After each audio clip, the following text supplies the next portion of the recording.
Boa Bem-vinda. noite, tudo bem? Boa noite.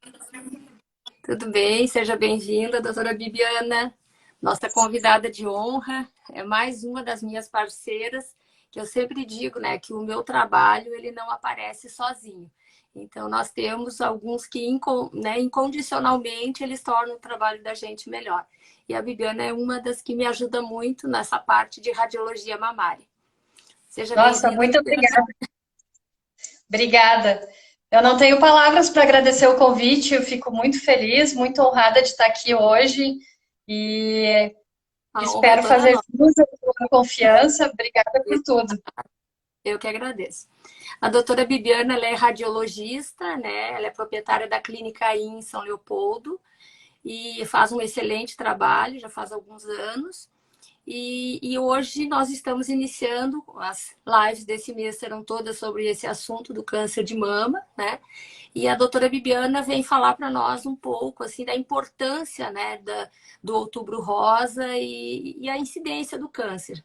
Bibiana, fique à vontade. Então, o câncer de mama é algo muito importante e eu estou muito contente de poder estar aqui conversando com vocês. Ele Uhum, é um dos cânceres mais incidentes na mulher, depois dos cânceres de pele. uhum. Mas a importância dele se deve ao fato pela sua alta mortalidade. Ele é o câncer que mais mata na mulher. Então, por isso, a necessidade de a gente fazer todos esses movimentos, não só no Outubro Rosa, mas ao longo de todo o ano, a gente prestar atenção Uhum, nos pacientes, os pacientes nos procurarem para fazerem suas prevenções, né? Para que a uhum, gente evite um desfecho tão ruim e que a gente consiga melhorar as estatísticas que hoje a gente tem cerca de 40% são diagnosticados em estágio 3 e 4, que são considerados estágios avançados para câncer de mama, uhum, estatística do INCA. uhum, Talvez não tenha uma validade para o setor privado, porque o INCA tem estatística principalmente baseada no SUS, uhum. mas a gente tem que pensar que isso é muito relevante, e então as campanhas vêm para com que a gente mobilize toda a população, não só o setor privado, mas o setor público também, que a gente tenha iniciativas para que a gente melhore a qualidade de diagnóstico nesse setor também, né? Uhum. Porque uma coisa que se fala muito, né, Bibiana, é o autoexame, né? Só que o autoexame, ele acaba detectando já nódulos maiores. Então, a importância da mamografia, que é a que detecta tamanhos menores, né? Sim. Então, assim, diante desse problema, a gente tem a questão de que método que a gente vai usar para um rastreamento, né? O rastreamento é aquele exame que a gente utiliza para detectar uma doença ainda no estágio inicial, antes de que ela se torne sintomática, né? Com área palpável, saída de secreção, enfim, sinais e sintomas percebidos tanto pelo paciente quanto pelo método. Para que o exame ele seja eficiente, ele tem que detectar antes dos sintomas, ele tem que ser um exame custo-efetivo, né? A gente não pode ter um exame muito caro para que seja feito o rastreamento, porque senão a gente não consegue atingir muitas pessoas. Uhum, A doença, quando a gente está rastreando, tem que ser uma doença de alta prevalência, como é o câncer de mama, e uhum, que tenha uma fase pré-clínica longa para que a gente tenha tempo de fazer a intervenção, como uhum, é o câncer de mama, câncer de colo uterino, o uhum, câncer intestino, todos esses são passíveis de rastreamento por esse motivo, uhum, né? E são cânceres altamente prevalentes e que a gente deve ter esses cuidados. Então, assim, outubro rosa, além de mama, a gente tem que pensar nas outras coisas da mulher também, né? uhum, Então, a mamografia vem nesse sentido, de ser um exame custo-efetivo, em que a gente tem disponibilidade do método no país inteiro, pela quantidade de mamógrafos que a gente já tem instalado, pelo treinamento que a gente tem na área da radiologia, uhum, né, que foi o primeiro exame a ser inventado para rastreamento na mulher, né, e para diagnóstico de câncer.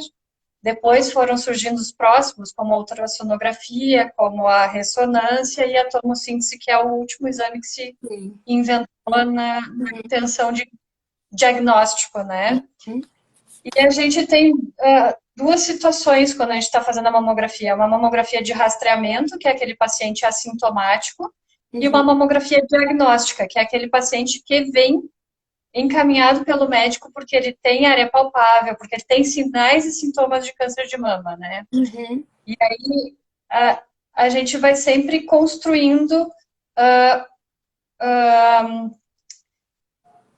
como é que eu vou te dizer?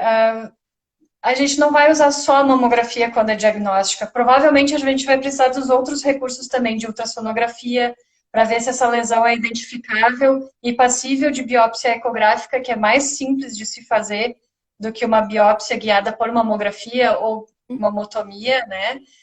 Então, sempre um paciente que vem para uma mamografia diagnóstica, a gente vai provavelmente fazer o ultrassom também, na intenção de avaliar essa estrutura, né? E a gente tem os outros métodos também à disposição. A gente pode ir conversando depois Sim. sobre cada um. Uhum. Em relação à mamografia, tem muitos questionamentos. Inclusive, eu vi hoje uma publicação da Sociedade Brasileira de Mastologia alertando que a mamografia não teria risco, que é uma preocupação que geralmente as pacientes comentam, aumentar o risco do câncer de tireoide. Isso não procede, né, Viviana? É uma Não, desinformação, né? é uma desinformação, é a famosa fake news. Uhum, Até tem nota no Colégio Brasileiro de Radiologia dizendo que não tem necessidade de se usar o protetor de tireoide. Na época em que surgiu, assim, faz uns 5, 6 anos atrás, teve muito ruído sim. em torno disso, que poderia dar câncer de tireoide.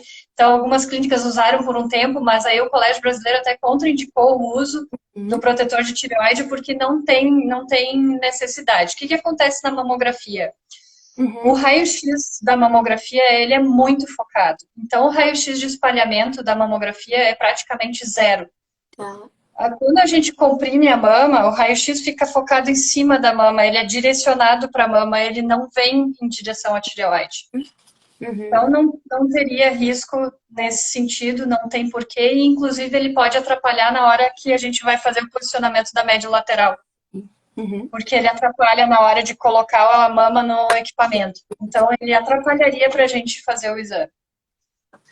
Em relação à idade, Bibiana, porque a gente tem várias, né, conforme o país, conforme a sociedade, em regra, assim, o que tu acha mais interessante, assim, que idade começar e até que idade ir?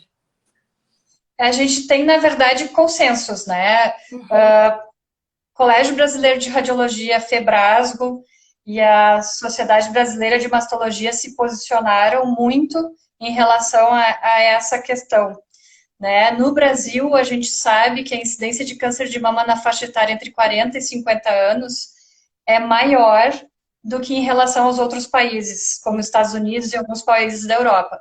Então, nesse sentido, as sociedades se posicionaram e foram contra ao que o SUS orienta, tá? uhum, Para as sociedades, o início do rastreamento começa com 40 anos para a população em geral. uhum, Para o SUS, é a partir dos 50 anos, bianual. uhum, uhum. Porque em um ano Então, tu pode ter 1 centímetro, né? Então eu acho que então também. aí talvez a gente tenha essa diferença tão grande no Uhum, diagnóstico tão tardio dessas pacientes, infelizmente. Né? uhum. E a idade de. Até que idade fazer, Bibiana? Isso é muito controverso. Isso, todos os congressos de radiologia, a gente sempre fica remando nessa questão. Uhum, Então, assim, o rastreamento do SUS é dos 50 aos 69 anos, bianual, e as sociedades se posicionaram dos 40 aos 75 anos, anual, uma vez por ano, uhum, e depois dos 75 anos, avaliar como que está o estado de saúde geral do paciente. uhum. Se é um paciente que tem uma sobrevida inferior a 7 anos, se contraindica continuar o rastreamento. Sim. Mas aquela paciente que está bem de saúde, que está bem de cabeça, que está super, super bem, não tem por que interromper. Então, seria uma conduta mais personalizada depois dos 75 anos entre o ginecologista e o paciente, ou entre o mastologista e o paciente. Eu tenho uma história, tenho uma paciente, ela faleceu agora, mas ela é uma paciente que ela veio para mim com 82 anos, né? No toque, aparentemente, não aparecia nada muito, né? Ela tinha dor porque ela fazia muito crochê. E aí eu pedi uma mamografia, apareceu uma lesão. Naquela época eu ainda fazia mama. E aí a gente só retirou, né? Ela não ficou sabendo que era câncer, né? Nós tiramos o nódulo. Eu conversei com o pessoal da oncologia lá do Centenário para ver o que eles achavam de não fazer químio, nada, e de usar o tamoxifeno. E aí ela usou 9 anos o tamoxifeno e ela não morreu daquilo ali. Ela não teve metástase, nada. Ela acabou tendo um infarto, porque ela era diabética, hipertensa. Então essa foi uma paciente que realmente valeu a pena ter feito, né, com essa idade. Então ela durou acho que quase 10 anos. Deu 9 anos e alguma coisa. Então... Olha quanto tempo, quanta vida a mais, né? Eu Uhum. acho que a minha visão particular, Bibiana, né, diante de tudo que eu vejo, assim, eu acho que a gente não deve interromper. Enquanto o paciente está bem, que está bem de saúde, que está bem de cabeça, é assim, porque o que que vai acontecer? A gente vai acabar diagnosticando. É, E a gente vai diagnosticar de um tamanho maior. olha, aí E não... aí tu vai ter um problema maior para resolver. E nessa Porque idade, a chance vai cura, achar. a chance de cura é maior nessa idade, né, Viviane? Muito maior, porque os tumores são menos agressivos, né, nessa faixa etária. Então, a gente tem uma chance de tratamento bem melhor se a gente diagnosticar precoce, sem necessidade de ser um tratamento tão invasivo, tão agressivo. Uhum. Eu acho que a gente tem que pesar muito isso na hora que a gente estiver com o paciente na frente, né? Sabe É que uma pessoa que é importante para alguém, né? acontece algo muito interessante, assim, porque eu tenho pacientes que estão comigo há mais de 25 anos. Então, tu não sente a paciente envelhecer, né? Então, hoje, a mulher de 50, que é o meu caso, era provavelmente é de 30 de antigamente, né? Então, hoje, cada vez mais, as pacientes estão chegando. Eu que trabalho com bastante prevenção, assim, a gente tem visto pouca quantidade de câncer nessas pacientes e vê a importância de tu já trabalhar lá atrás, né? Tu começar, então tu vê que daqui a pouco tem pacientes que eu peguei com 30 que já estão com 50, paciente que eu peguei com 50 que já estão com 70, 75. Então, são pacientes que vão fluindo, assim, tu nem sente que elas estão envelhecendo, né? Então, Sim. eu escuto seguidamente assim, doutora, eu só cheguei nessa idade por causa da senhora. Mas não, é que vai orientando, né? Os milagres a gente não faz, mas a gente tenta ajudar, né? É, e se elas aceitam ser ajudadas e se Sim. elas vão junto, né? É tudo de bom, porque E só soma, né? uma coisa que acontece muito, acho que com todo mundo, quando tu tem problemas familiares, tu acaba investindo mais, assim, naqueles problemas, né? Então, na minha família, a maioria dos meus pacientes já sabe, nós temos casos, assim, bem pesados desses cânceres que são familiares, mama, ovário, endométrio, porque uma coisa importante é isso, né? A paciente que tem câncer de mama, ela tem chances de ter esses outros tipos de câncer. Então, eu sempre fui nessa... Quando eu entrei na faculdade, eu tinha recém perdido uma prima com câncer de endométrio, com 36 anos. Então, eu iniciei a faculdade estudando o câncer, antes mesmo da anatomia, né? Então, é uma coisa que realmente, desde o início da minha carreira, marcou muito, assim, dessa coisa da prevenção, né? Sim, não, sem dúvida. Quando a gente tem familiar, eu também tive. Eu tenho uma tia materna e uma avó paterna que tiveram câncer de mama. Então, eu vivenciei muito tudo isso. Uhum. E aí a gente sabe se pôr do outro lado da mesa, né? E eu acho que essas experiências que são tristes na nossa família fazem com que a gente melhore como ser humano e como médico na hora de atender, né? Claro. Eu acho que elas são muito importantes, né? Para que a gente consiga ter empatia, né? Eu acho muito importante a gente sempre saber olhar com carinho para o ser humano que a gente está atendendo, né? Sim. Isso sem dúvida, sempre. Bibiana, em pacientes assim, por exemplo, de alto risco, assim, teria indicação de fazer a mamografia antes dos 40, por exemplo? Sim. Então, assim, quem são as pacientes do grupo de alto risco, né? São pacientes que têm uma história familiar positiva, mãe, irmãs, filhos, que tiveram câncer de mama abaixo dos 50 anos, pacientes que têm mutação genética conhecida, principalmente BRCA1, BRCA2, que estão linkados com outros tipos de tumores, como tumor de ovário, Uhum. né? como tu falou antes, né? Tem uma mutação também que se chama PALB2, que aumenta o risco em 33% de até os 70 anos desenvolver câncer de mama. Então, esses pacientes que já têm essas mutações conhecidas por terem tido vários familiares que foram tendo, acaba indo para consulta genética, e aí acabam descobrindo que tem essa mutação. Esses pacientes são o nosso alvo principal, assim, de rastreamento precoce, né? Tem outras pessoas também, judeus askenazi, têm risco maior de ter triplo negativo, então, pacientes dessa origem também a gente precisa ter um controle maior, síndrome de Li-Fraumeni, Colden, pacientes que fizeram radioterapia torácica para tratamento de Hodgkin, entre 18 e 30 anos, é um grupo muito importante de acompanhar também. Pacientes com biópsia prévia que tiveram hiperplasia lobular atípica, hiperplasia ductal atípica, carcinoma in situ, e outros tipos de alterações que a gente sabe da parte médica, mas aí é muito específico, não vou ficar... Também são pacientes considerados de alto risco que a gente precisa monitorar mais, né? A questão dos homens, pacientes masculinos com síndrome de Klinefelter, ou que removeram algum testículo por conta de tumor de testículo, por trauma, pacientes que usam alguns tipos de tratamento para câncer de próstata que possam elevar o nível de estrogênio, né? Então, esses pacientes a gente precisa ter um cuidado ainda maior, né? Tudo aquilo que a gente falou antes do rastreamento se diz a população geral.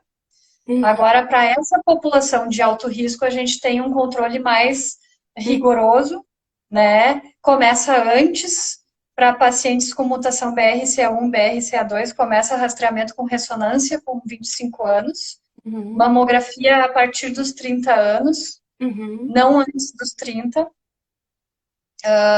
até pela alta densidade mamária, a gente não conseguiria muitos diagnósticos, só estaria expondo a radiação, que embora dose baixa não tenha um risco elevado, seria uma radiação cumulativa, né?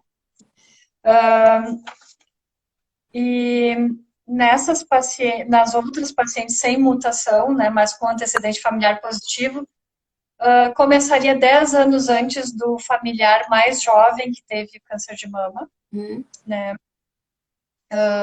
Que mais que eu não falei? É isso, eu acho. Tem hoje da parte do tratamento de alto risco, né? Uma realidade, né, de pacientes abaixo de 30 anos, né? Sim. Tem pacientes recentes agora com 26, com 30, com 32.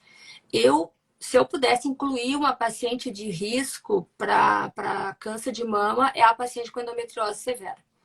Porque tu sabe que as mesmas causas do câncer de mama, porque o câncer de mama, 10 a 15% é genético, né? O restante são nossos hábitos. Então, eu falei isso na live da endometriose, na da menopausa, na da depressão, que 3 coisas são fundamentais. É o sono, a alimentação e a atividade física.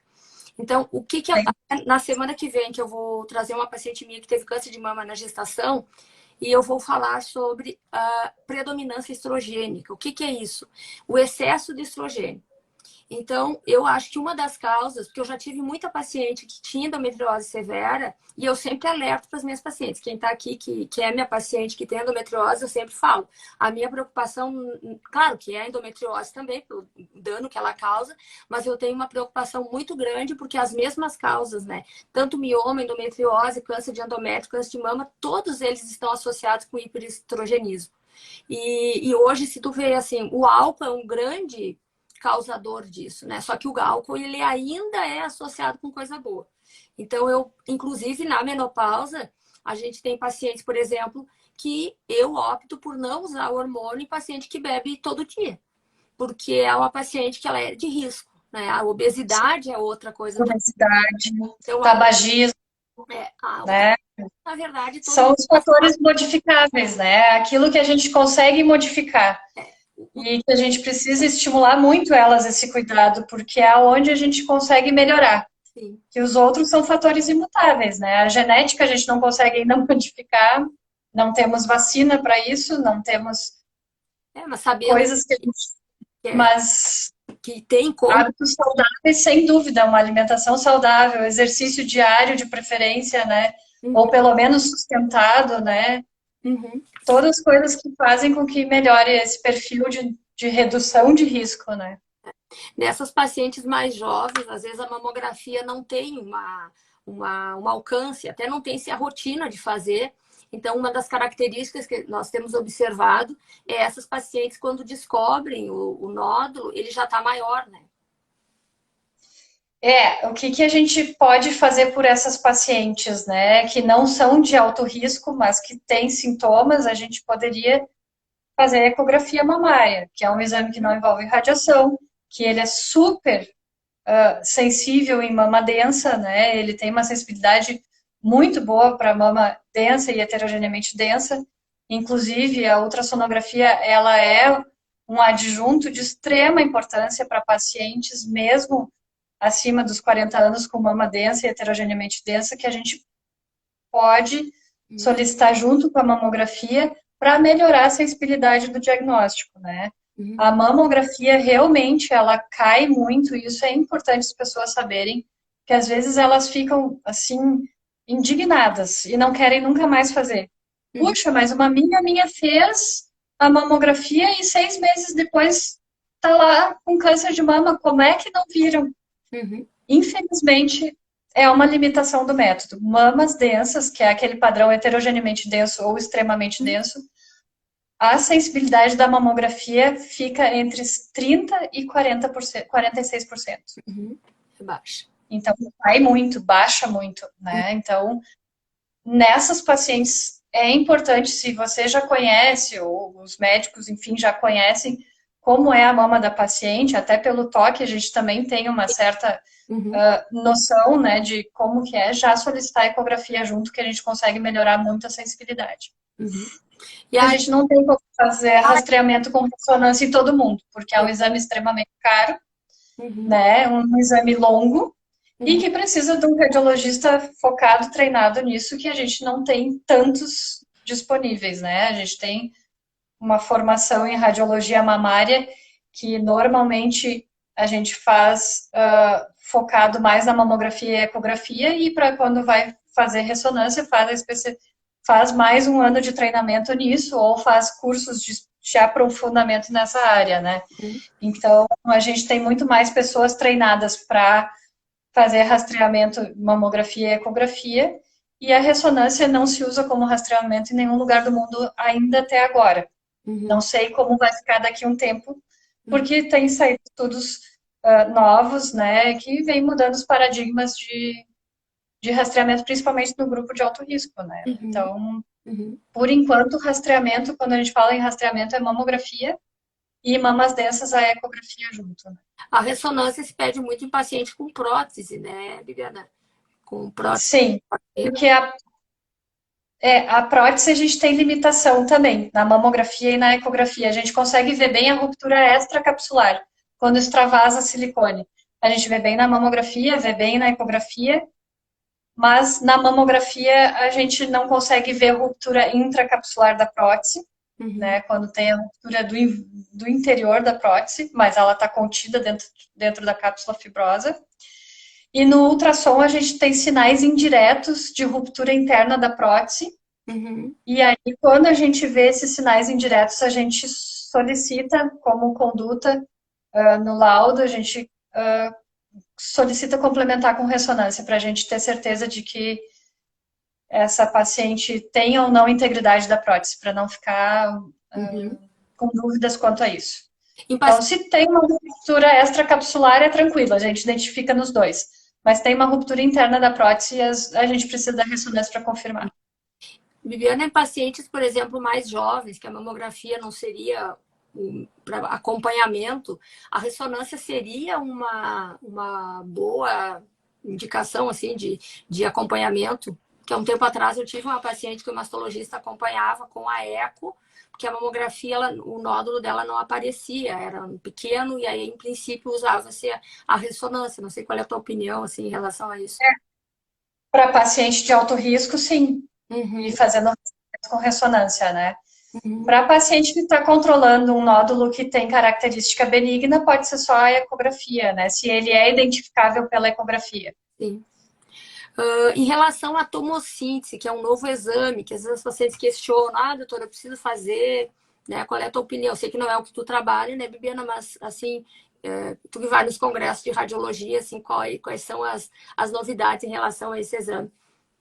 Sim, então, assim, a tomossíntese, os pacientes têm a impressão de que eles vão se safar da mamografia, Mas é mas não, a igual. tomossíntese é o mesmo, é um equipamento mais moderno, claro, né, com toda a questão de software dedicado para tomossíntese e da forma de aquisição um pouquinho diferente, mas elas vão para o compressor igual, É a mesma maneira, eu já é fiz. É a mesma. um tempinho um pouquinho maior do que a mamografia, né, alguns segundos a mais, Uhum. mas ele é um exame que depois, o pós-processamento, ele é mais longo do que o exame da mamografia, que é mais rápido, né?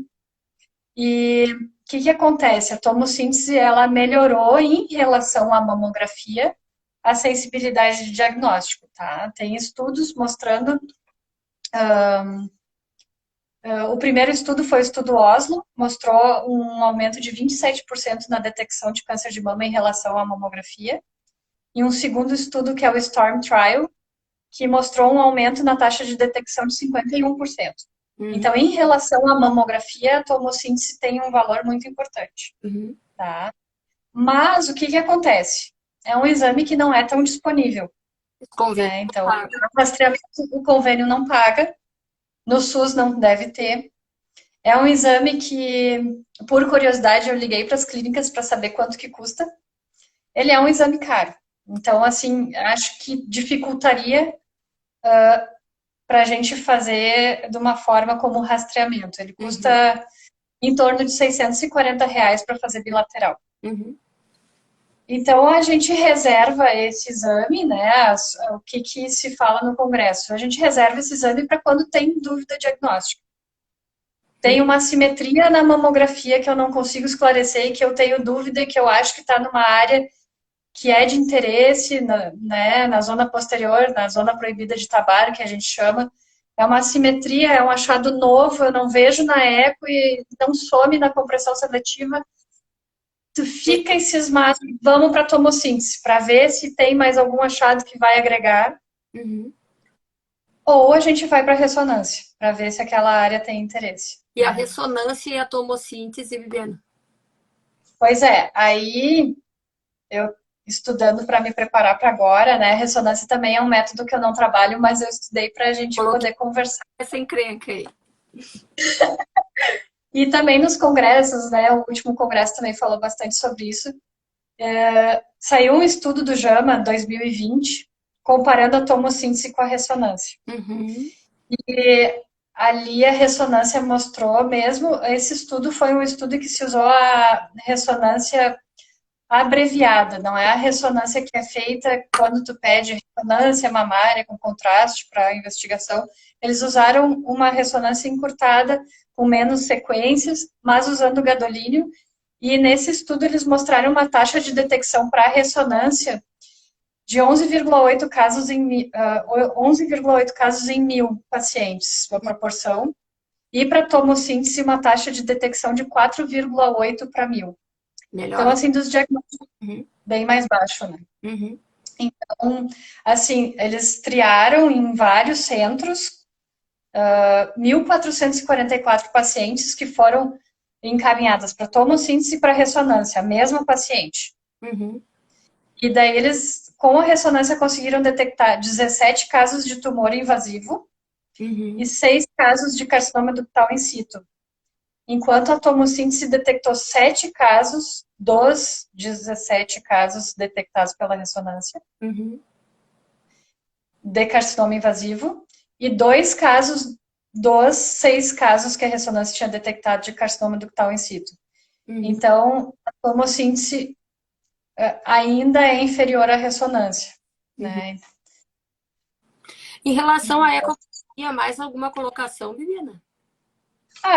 Eu gosto muito da ecografia, eu sou apaixonada, porque ele é um exame dinâmico, que a gente está ali com o paciente, a gente consegue conversar, saber fatores de risco, a gente está com o paciente junto ali, a gente pode ser médico também naquele momento, não só técnico, né? Então, A fotografia geralmente técnicos que o que que fazem. a mamografia é um tecnólogo que faz, né? A gente interpreta depois, mas é um tecnólogo que faz. E eu gosto da ecografia por isso. A gente continua mantendo a relação médico-paciente, né? Tem esse convívio que eu acho super Uhum. bacana e eu, por isso, não abandonei. Eu considero que eu não abandonei a medicina quando eu continuo fazendo a ecografia, né? Sim. Porque às vezes quando a gente vai para a radiologia, fica só atrás do monitor ali fazendo os outros exames, ressonância, tomografia, tu não vê o paciente. Aham. A não ser que queira ir ver, né? Daí que tu Sim. entra dentro da sala para conversar.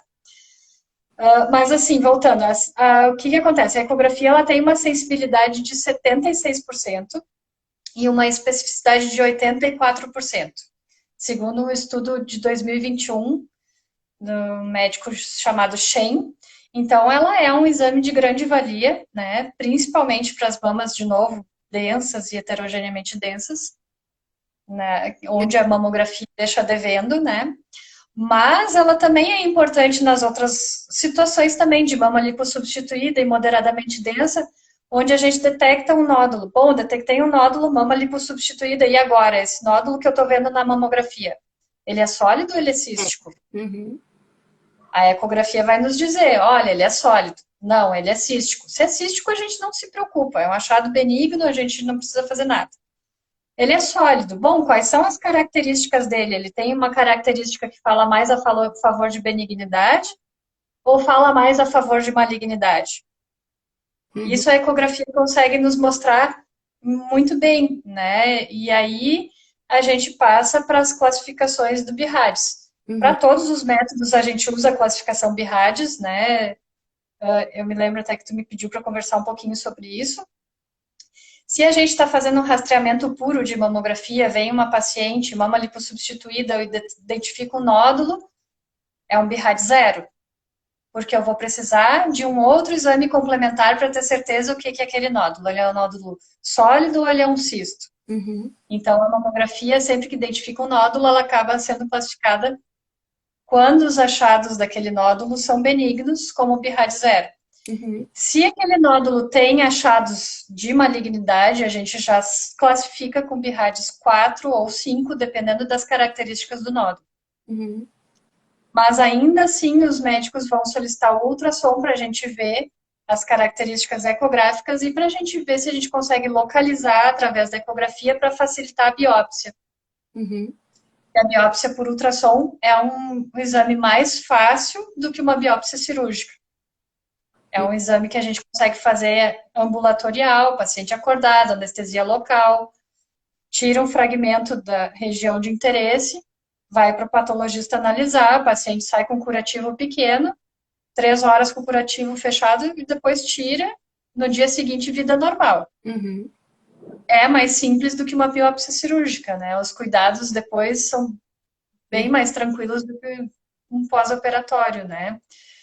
Mas a gente sabe que nem todas as situações a gente pode fazer assim. Às vezes a situação não é compatível com a biópsia guiada por ultrassom. Daí a gente vai precisar de biópsia de outras maneiras. Uhum. As Então, biópsias, já que a gente está falando nelas, né, pode fazer por eco, né? Por exemplo, se vai biopsiar cisto, é uma técnica, sólido é outra, microcalcificações é outra. Se tu puder falar para nós um pouquinho, que tem muitas pacientes que entraram aqui que a gente pede, doutor, mas por que que tem que ser essa? Que eu acho que de todas elas, a mamotomia, que eu sei que é uma que tu não faz, mas que é a mais chata delas, né? Que é a mais dolorida, que precisa um pouco mais de repouso. sim. Tá, então eu vou em um crescente, tá? A gente tem os cistos de conteúdo denso, que às vezes eles são uma incógnita no ultrassom. Tem alguns cistos que nos deixam na teima se eles são apenas um cisto de conteúdo denso ou se eles podem ser um nódulo sólido. E aí a gente tem medo de deixar passar um tipo especial de tumor, que é o tumor mucinoso, Uhum. que tem uma apresentação ecográfica que, quando o nódulo é muito pequeno, muito semelhante com o cisto de conteúdo denso. Então, nesses casos, a gente pode dispor de, quando a gente acha que é um cisto de conteúdo denso, de uma punção aspirativa por agulha fina, se Uhum. a gente achar que é cisto, né? Um cisto septado, a gente pode fazer a punção aspirativa por agulha fina, que é guiada pela ecografia. A agulha que a gente usa é uma agulha de calibre semelhante à agulha rosa, aquela que a gente tira sangue no laboratório. Mas toda vez que for um nódulo sólido, ou que a gente tiver uma área focal, parietal dentro de um cisto, né, uma área sólida dentro de um cisto, ou que a gente tiver suspeita de que seja um câncer de mama, que seja um nódulo suspeito para malignidade, a gente vai partir para uma biópsia com um fragmento maior. Então, a gente chama core biópsia ou biópsia de fragmento, em que a gente usa uma agulha mais calibrosa, normalmente 14 gauges, para tirar a maior quantidade de tecido possível e mandar esse material para o patologista conseguir analisar. Uhum. Se a gente tem uma suspeita muito elevada para câncer de mama e essa biópsia vem negativa, a gente precisa seguir investigando. Então, eu sempre gosto de olhar o resultado das biópsias quando eu faço o procedimento. A gente coleta o material, manda para a patologia, eu não libero o laudo para o paciente, a não ser que seja convênio, que daí muda a situação que o paciente precisa ele mesmo encaminhar para o laboratório para poder passar a carteirinha, aquela função convênio. Né? Mas, assim, sempre que vai para o laboratório, eu gosto de aguardar o laudo e ver o que deu, para ver se coincide com o achado de imagem. Uhum. Se é um nódulo com alta suspeita, um BIRADS 4B, 4C ou 5, né, que a gente tem maior suspeita que seja câncer, e a patologia vem negativa, a gente precisa rebiopsiar. E a gente tem duas opções, ou rebiopsia pela ecografia, ou uma biópsia cirúrgica excisional. Né? Então, o mastologista que vai escolher daí quando acontecer isso, mas a gente sempre vai colocar, o achado patológico é compatível com o achado radiológico ou o achado patológico não é compatível com o achado radiológico. E aí o mastologista vai definir com a paciente o que eles vão optar nessa segunda vez, né, se precisar fazer. Uhum. Não sei se eu estou me perdendo, é que eu estou evoluindo no pensamento. Ainda bem, estou indo na sequência. Tá. Então, assim, isso para nódulos identificáveis a ultrassom, tá? Aí a gente tem uma situação que é de assimetria focal, que a gente vê na mamografia, mas não vê com clareza na ecografia, não consegue identificar, vai ver só na mamografia. Ou uma situação de um grupo de microcalcificações, que a gente vai ver só na mamografia, e é por isso que a gente precisa da mamografia, porque a mamografia é o único método que identifica microcalcificações, até agora, a mamografia e a tomossíntese. Por isso que a gente não pode fazer o rastreamento por eco, porque a gente perderia esses casos em que o tumor é identificado inicial por microcalcificações. Então, esses casos vão para a mamotomia, que aí é guiado por mamografia, né? É um equipamento diferente. O paciente também vai a nível ambulatorial, anestesia local, mas é colocado num equipamento que faz a localização adequada daquela região, vai usar uma agulha calibrosa também para fazer a biópsia, retirar os fragmentos e mandar para análise. Uhum. E tem a biópsia, a core biópsia guiada por mamografia, que pode ser feito direto no equipamento de mamografia, faz a demarcação e faz essa biópsia de fragmento desse jeito também. Uhum. E tem a biópsia guiada por ressonância, que é um achado que a gente vê apenas na ressonância. Então, tem essa questão também para ressonância. Ela é um excelente método, é muito sensível, muito específico, mas às vezes a gente tem a dificuldade de como que eu vou biopsiar esse paciente se eu não vejo na eco e não vejo na mamografia. Eu preciso ter um radiologista treinado, um equipamento de ressonância que permita fazer a biópsia guiada por ressonância. Uhum. Então, a gente tem todas essas questões que a gente precisa pesar quando a gente está pedindo os exames e que a gente está orientando os exames. E às vezes as situações não são tão simples, não são tão fáceis e não estão tão disponíveis quanto a gente gostaria, né? Uhum. Porque às vezes tem pacientes que, doutora, mas eu preciso fazer mamografia, porque sempre tem aquela, né, essa esquivada em mamografia. E eu sempre explico A microcalcificação a eco não consegue pegar, então a gente não tem como. Aí eu sempre digo para elas, a minha obrigação é pedir, agora se tu vais fazer ou não, é tu contigo mesmo. Então, aí eu passo a responsabilidade para a paciente, né? Porque a gente sabe o quanto é importante, né? Sim, sem dúvida, sem dúvida. A responsabilidade é delas, né? A gente está no papel de pedir, mas é elas que vão saber se vão fazer ou não, né? E a saúde é delas. Sim, claro. Eu acho que os pacientes têm que entender isso, que a gente está aqui para ajudar, Uhum, né? Que a gente está aqui com tudo que a gente pode para ajudar numa detecção precoce, num tratamento precoce, mas a gente precisa que elas colaborem, uhum, né? Indo fazer os exames. Eu sempre gosto de falar para os pacientes, principalmente do setor privado, né, convênio particular, honrem que vocês podem fazer. Tem tanta paciente que tem sintoma, que está ali querendo fazer e não pode fazer porque não tem dinheiro, porque não tem plano de saúde. Então, honrem e façam a parte de vocês, né? uhum, De quererem se cuidar, de quererem se proteger, de quererem evitar uma doença séria. uhum, Que a gente escuta muito assim, né? Ah, quem procura acha. A gente sempre vai achar, em uhum, tamanho menor ou em tamanho maior. E uhum. aí cabe ao paciente seguir as orientações dos médicos, né? Sim. E a gente tem, Viviana, falando, antes tu falou ali, né, da origem em relação aos fatores de riscos, né? E a gente sabe que tem, assim, diferença do câncer de mama entre negros e brancos, né? Tu quer falar um pouquinho sobre isso, assim, da tua experiência, assim? É, assim, na verdade, não só a minha experiência, mas da literatura, né? A literatura mostra que os negros, infelizmente, eles acabam tendo um diagnóstico mais tardio. Infelizmente, por questões econômicas e sociais, né? Que normalmente têm menos acesso. Mas a gente tem a questão também deles terem tumores mais agressivos. Então, talvez por isso a mortalidade ser maior nesse grupo racial, né? Uhum, E, então, esses pacientes a gente precisa ter um olhar mais também cuidadoso, né? uhum, De orientar, né? Que tem que fazer, que é preciso cuidar, principalmente fatores de risco também, que às vezes é um paciente que anda as duas coisas junto, né?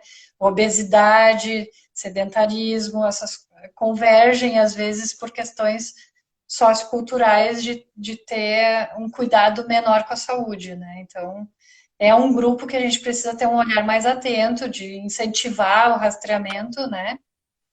Para que eles façam e para que a gente consiga detectar um tumor que possa ser muito agressivo na fase mais precoce possível. uhum, A ideia do rastreamento é sempre identificar o menor possível. uhum. E a tua experiência como ginecologista e como mastologista, que tu disse que trabalhou uma época, Tu sabes, eu até tenho que casos, eu acho que se eu tiver uns dois nesses anos todos, assim, né, eu tenho pouco, né? Não sei se porque a gente também acaba fazendo os exames em todas, né? Eu, como nunca atendi no sistema público, então eu tenho um pouco mais de, de pacientes, né, que me procuram para fazer revisão, que às vezes o paciente vem na consulta, vem para fazer uma revisão, não, doutor, se eu não tivesse doente, eu não estava aqui. Daí eu sempre brinco, né, que eu tenho uma experiência um pouco diferente, que acho que mais de 50% das minhas pacientes, elas vêm uma vez no ano para a rotina. Mas eu acho que eu tive dois casos nesses anos, assim, de paciente, porque nós somos os primeiros, geralmente, que descobrimos, né, Viviana? Que é o primeiro paciente, primeiro médico que a paciente que descobre um nódulo vai, somos nós, ou nós pedimos um exame de rastreio e nós acabamos descobrindo no consultório. Então, geralmente, a notícia que a gente não gostaria de dar, nós que somos os responsáveis por isso, né? Então, tem. infelizmente, é o que a gente tem nessa... É uma missão não muito boa, né? Eu tenho uma paciente jovem, que foi uma paciente que ela né, no Instagram, ela foi relatando tudo que ela ia fazendo. E daí teve um dia que ela colocou assim, que depois eu falei em inbox com ela, né? Que ela falou assim: ah, os médicos não falam, os médicos não dizem pra gente o que que é. Aí eu falei pra ela, né, que mesmo depois de mais de 25 anos de médica, eu ainda tenho dificuldade. Né? Porque tu só diz, porque quando aparece o nódulo, elas querem que tu diga, doutora, é ou não é? E a gente não tem condições de dizer que é todo aquele processo até fazer, cuidar assim, é uma demora. Aí a médica não diz, o ecografista não diz. Daí eu falei para ela, né? Infelizmente, eu não gostaria de dar essa notícia. Então, só para mim te dar uma notícia tão ruim assim, eu tenho que ter certeza do que seja. Então, às vezes, o paciente não entende qual é a posição nossa, né? Então, nós, para tu, imagina, eu vou dizer, ó, tu tá com câncer de mama. Aí ela vai lá fazer uma biópsia, não é. Então, Sim, é diferente. exatamente. Então, eu só posso. A gente trabalha com probabilidade, né? A classificação BIHADS é uma classificação baseada em probabilidades, né? Conforme as características dos nódulos ou das microcalcificações ou de uma distorção, todas essas questões a gente tem parâmetros que a gente, ao longo do examinar o método, né? No caso, a mamografia ou a ecografia ou a ressonância, a gente tem uma padronização internacional em que a gente usa forma do nódulo, distribuição das microcalcificações, se tem sombra ou não o nódulo, todo um conjunto que faz com que a gente vá tentando localizar onde que ele está no maior risco ou menor risco para câncer. Por isso, o 4A é um baixo risco para câncer de mama, ou seja, tem menos de 10% de risco de ser câncer de mama. Então, eu sempre gosto de dizer, assim, quando elas me perguntam, porque elas me perguntam, elas não conseguem sair sem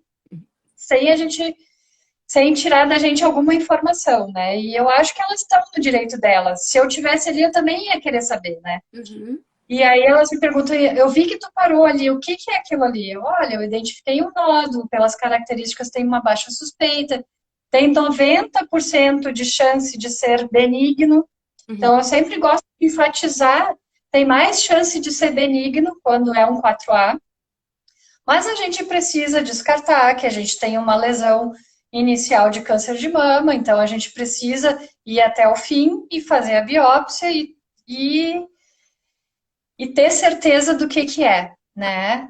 Quando a gente tem um nódulo que tem todas as características de benignidade e a gente estadia ele num BIHADS 3, a gente tem uma probabilidade de 98% dele ser benigno. Uhum.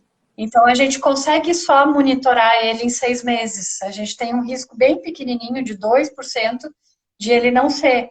Mas aí, em 6 meses, a gente vai olhar de novo aquela região de interesse e a gente vai tomar uma conduta em curto tempo, né? A gente não vai deixar solto, deixando a doença correr.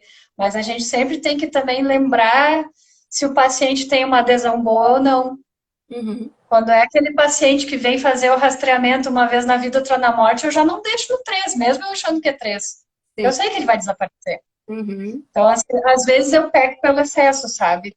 Mas eu tenho medo de perder aquele paciente. Uhum. Mas se é um paciente que vem certinho, vem todo ano direitinho, tem todos os parâmetros para a gente poder monitorar em 6 meses, ele é um BIHADS 3, ele vai fazer um controle em 6 meses. Seja de mamografia, seja de ecografia. Uhum. Isso vale para os outros métodos também, né? Uhum.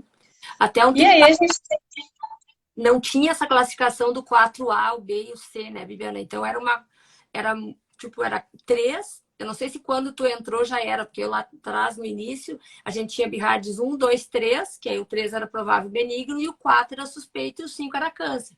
Então, o A, o B e o C, ele veio com o passar do tempo, porque aí tinham pacientes que faziam biópsia e era, provavelmente, aqui é a 4A, era 99% de chance de não ser, né? E aí a 4C, então foi essa classificação que foi subdividida, veio mais adiante, né?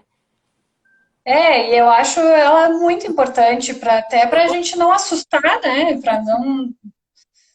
Porque senão a gente bota tudo no mesmo saco de gato e aí a paciente fica apavorada. E às vezes não é, às vezes é uma dúvida diagnóstica que a gente tem e que a gente precisa só confirmar ou afastar, né? Sim. E aí a gente tem a divisão, o 4B seria entre 11% e 50% de risco de câncer, o C de 50% a 95%, e aí o 5 acima de 95%, né? O 5 seria o que a gente tem quase certeza absoluta de que é câncer, né? Então, Sabes que tem nesses nossa, casos que a gente já acaba meio que, olha, infelizmente, esse nódulo é muito suspeito, vamos correr, vamos fazer o procedimento de uma vez, volta no teu médico logo, vamos adiante, não vamos mais perder tempo, né? Então, nesses casos, eu até dou mais empurrada dos pacientes, porque senão eles vão levar o exame dali um mês, Sim. aí volta para fazer o procedimento daqui 2 meses, aí vai rolando o tempo Com e vai certeza aumentando. não são as pacientes minhas, porque as minhas elas não gostam Não, não, a reconsulta, e quando não é problema. não, mas a gente tem pacientes de todos, Sim. eu atendo de todos os tipos, né? De todos. Então acaba que às vezes a gente pega umas que são um pouquinho mais descansada e aí a gente fica com medo que o paciente se perca. Uhum. Até às vezes alguns colegas ficam chateados que a gente fala antes, mas é no intuito de não perder a chance de tratar aquele paciente, de Uhum. resolver a vida daquele paciente. Eu tenho um caso recente, ela consultou comigo essa semana, ela está agora usando tamoxifeno, que era uma paciente de 26 anos, e aí ela fazia a ecografia com um colega meu, que é o doutor Ismael, em Sapucaia, e ele colocava ali, sugiro prosseguir a investigação. E aí ela levava para o médico dela, e ele dizia, não, tu é muito jovem, não é. E aí ela ficou, e ela era descansada demais. Então, assim, ela ficou mais de 1 ano e meio, que daí foi, desculpa, que era, aí ela já estava com quase 28 anos. Então, ela ficou, é claro, quando ela foi fazer a biópsia, daí ela veio para mim, né? Aí eu indiquei a biópsia, e aí ela já tinha um tumor ali de quase 4 centímetros. Então, essa menina Ai, pegou. Uhum. que judiaria. Ela acabou fazendo mastectomia bilateral e, né, porque a idade, né, Bia, né, é uma coisa... Porque tem aqueles casos, assim, que as pacientes que me conhecem, agora de máscara a gente até consegue disfarçar um pouco, né, mas, assim, de tu tocar e saber que é câncer. Daí, tipo, Ju, tu acha que é ou não é?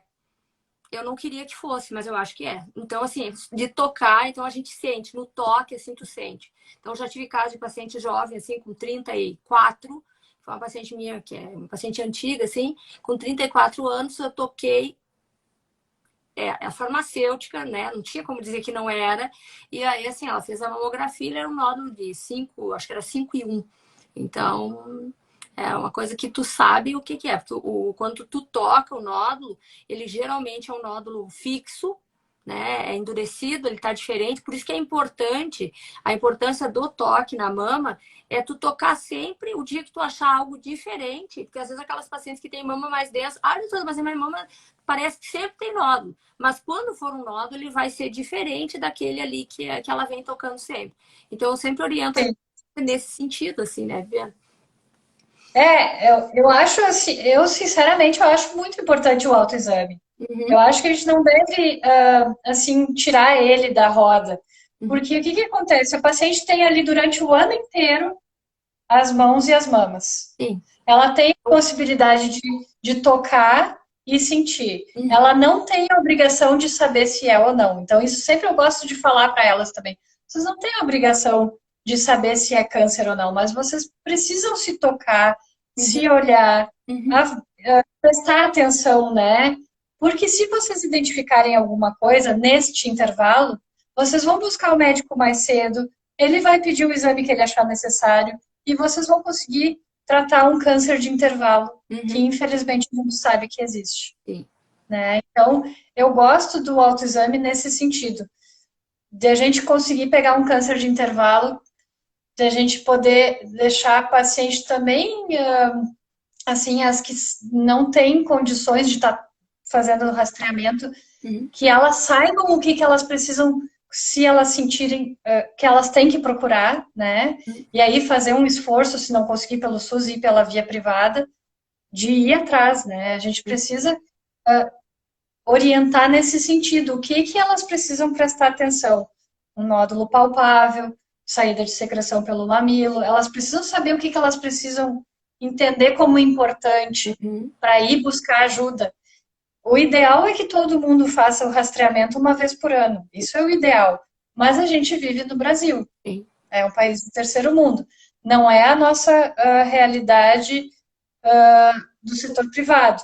Mas, infelizmente, a gente tem os pacientes do SUS que a gente também precisa lembrar deles, né? Uhum, E, às vezes, eles identificando, eles vão procurar o médico, vão ir atrás, eles vão se virar, mas vão resolver também. Uma outra, nós falamos muito em mulheres, né, Bibiana? Ah, as mulheres, o Outubro Rosa lembra a mulher. A gente não pode esquecer que o câncer de mama também dá em homens, né? Sim.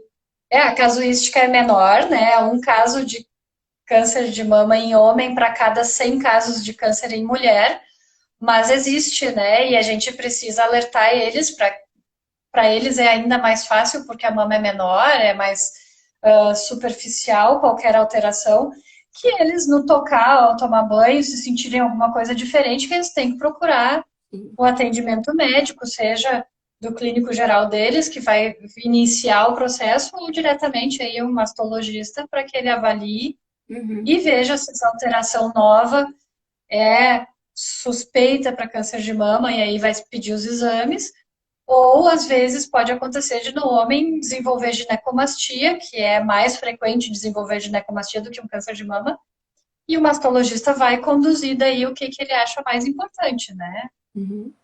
Os exames mais importantes e pertinentes para aquele caso. Mas a gente tem que lembrar, sim, que eles também têm e que são tumores muito agressivos e que eles, por terem menos... eles não têm o volume mamário que a gente tem. Então, o risco de invasão de parede torácica, o risco de invasão de pele é muito maior do que na mulher, né? Bibiana, então... chegando em 1 hora de live. Meu Deus! Nós conseguimos falar tudo isso já! Isso! Ela estava preocupada que nós não ia ter assunto, mas a gente sabe que sempre... Eu sempre abro no final para o pessoal fazer alguma pergunta. Nós temos algumas pessoas especiais aqui, o Dr. Guilherme Basile, não sei se ele continua, mas ele entrou aqui na live, né? Que é o pai da Bibiana, né? A doutora Rosemary Charão também recém entrou. Um prazer tê-los por aqui. E se tiver alguém que tenha alguma pergunta para mim ou para a doutora Bibiana e quiser fazer, nós estamos à disposição. Eu agradeço muito, Bibiana, pela tua disponibilidade, pela tua brilhante exposição. Não sei se tu tem mais alguma coisa que tu queres colocar, né? Porque as nossas lives, geralmente elas vão assim de 1 hora até 1h20, né? Quando tem perguntas. Então tem aqui algumas dizendo que nós somos maravilhosas, tem uma outra que disse aqui que a Bibi é maravilhosa, a live foi incrível, parabéns. Então a gente fica muito feliz assim quando a gente consegue atingir o nosso objetivo, que é levar a informação com qualidade, né, Bibiana? E trazer para mostrar para o nosso público, para o teu e para o meu, o quanto é importante a gente ter essa parceria e os resultados aparecem. Eu sempre, na época que eu fiz isso, tu ainda não era uma das minhas parceiras, teve um outubro lá que era próximo do Dia do Médico, eu escrevi umas colunas na Classic Life, que era uma revista de São Leopoldo, e aí teve uma que eu escrevi a relação médico-paciente. Como é que eu coloquei? A relação médico-paciente ainda não está perdida, né? Porque a gente tem ainda essa relação. E ali eu fiz um agradecimento a todos os profissionais, eu citei o nome deles, né?